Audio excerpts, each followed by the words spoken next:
Welcome to Real Easy Cooking with Robert. I am Robert. This is Ed. And today we are making tuna fish sandwiches. We also have some lettuce for later on. I know you're not a big fan of lettuce. Yeah. First thing we do is we put some mayonnaise on the bread. Now it's Yeah. important. Mayonnaise has to say mayonnaise. We like Hellmann's because it's good. If your mayonnaise says Miracle Whip, it's not mayonnaise. Read the label. It says salad dressing. That's like putting ranch on your sandwich. That's gross. Miracle Whip is gross. We put on a thick layer of mayonnaise. Knife, and we just throw it over there. I know you're not a big fan of lettuce. You can eat it without lettuce too. But I find the lettuce adds a little bit of crunch to the thing. It's better than chopping up pickles and all that happy stuff. Maybe with A little help, huh? I'm going to speed that up. Lid we don't need. Yep. This is a strainer. It's a universal strainer. You can like strain green beans with it, or we use it this way to strain the juice out of the tuna. See, now there's no juice in the tuna. Yep.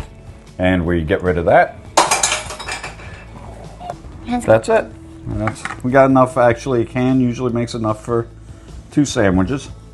Tap it down a little bit in the mayonnaise. The mayonnaise on this side is to hold the lettuce in place. The mayonnaise on this side, why you put extra on there, is so that it mixes with the tuna and makes it not a dry sandwich. Flip it over. Let's try biting. Tell me what you think. Ugh. Oh, you don't like lettuce, do you?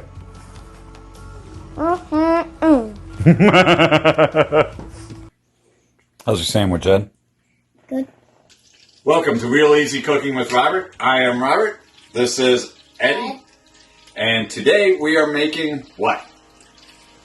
Hot dogs! That's right, we're making hot dogs. Now, there's a lot of types of hot dogs and a lot of ways you can make hot dogs. We are using turkey franks because it tastes slightly better than beef, in my opinion. We are broiling them. If we're cooking on the grill, I would use ones with natural casings because they split down the middle, they have a better flavor, and a crunch as you bite through them. I find when you put normal hot dogs on the grill, though, they end up tasting like Smoky Links. And there's no real point for that, you just eat fucking Smoky Links then. Okay, now that the water is boiling, Yeah. it's time to add the hot dogs. Yeah. You take a hot dog, So good. in this case it's a turkey dog, and just drop it in the water. Drop it in the water. Want to drop one in? Yeah. Drop one in. That's it. If you put it in gently, with the end in first, and let it slide in, it doesn't splash, and then you don't get hot splash of boiling water on your hand. It takes about 3 to 5 minutes till they heat up. They only have to be heated because they're already cooked. These are what they call cured. So they're already cooked, you just have to heat them all the way through. Alright, while the hot dogs are cooking, let's prep the buns. So take your buns, there's yours, you can do yours while I do mine. You take the bun, you open it up, one side is split, you open it, lay it flat. Open it, lay it flat. Hot dogs have to have mustard? I don't like this. Yes, you do, because we put it on there. And if it's not Plotchman's, it's for shit. One of the reasons to put mustard on is it goes real good with cheese. Yeah. It's always going to eat cheese. Tell me how it tastes. So, I'm going to put on yours last, so you have to wait. Put the hot dog right on the cheesy side so it starts to melt the cheese for you. Leave some cheese on your hot dog. Otherwise you'll have a cheeseless hot dog, yeah? And this is Wisconsin. You gotta have cheese on everything in Wisconsin. Serve it with a bag of chips and a pickle, and you're done. Done. done. Welcome to Real Easy Cooking with Robert. I am Robert. This is Ed. And today we are going to make tuna helper. We'll go on boil that. We'll go on boil the water too.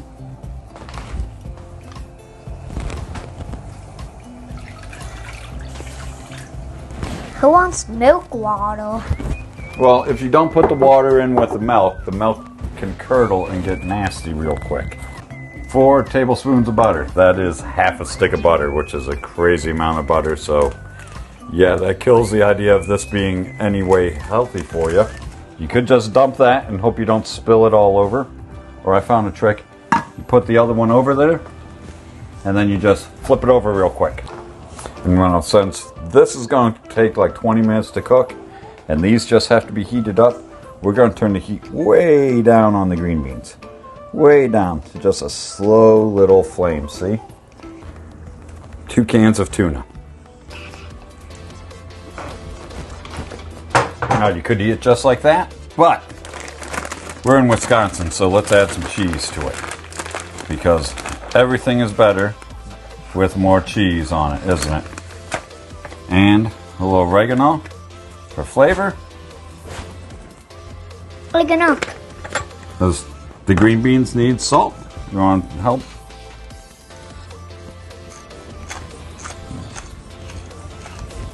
That's plenty. That's plenty. A little bit of salt does great. Everyone should have less salt. Alright. Tuna casserole and green beans. Pretty much a full meal and easy to make. You like? And that is done. Real easy cooking with Robert. Oh, Robert. This morning, I'm going to make the perfect cup of coffee. How I make perfect coffee every time because I am way too tired to drive to a coffee place and buy a $10 cup of coffee. So the trick to making perfect coffee at home, because you really should have coffee when you're tired, is one of these. Yep, it's stupid. It's a stupid coffee maker. It's called a Keurig. You can get these little pods that are probably not good for the environment because they're made of plastic. But they come in coffee.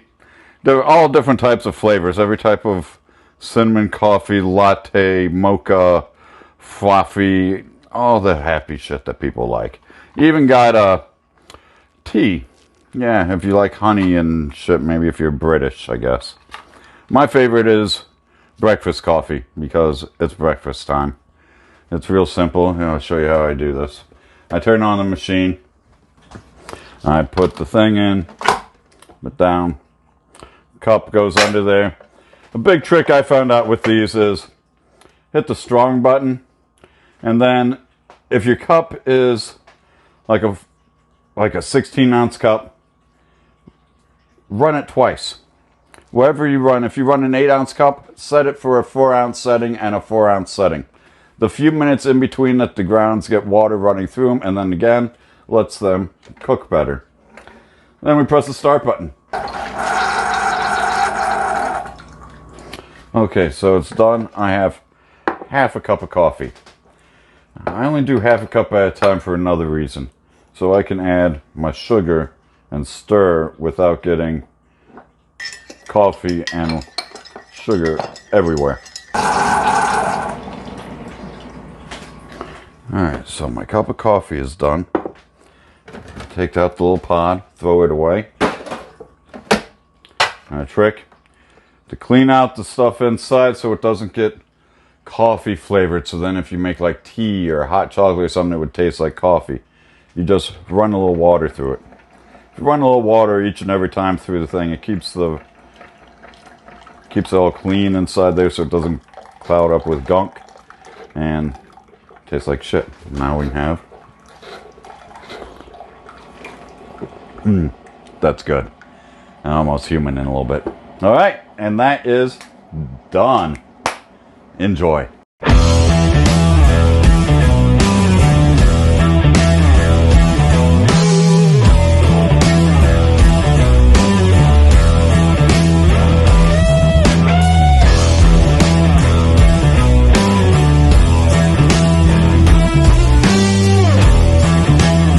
Ugh. Oh, you don't like lettuce, do you? Okay.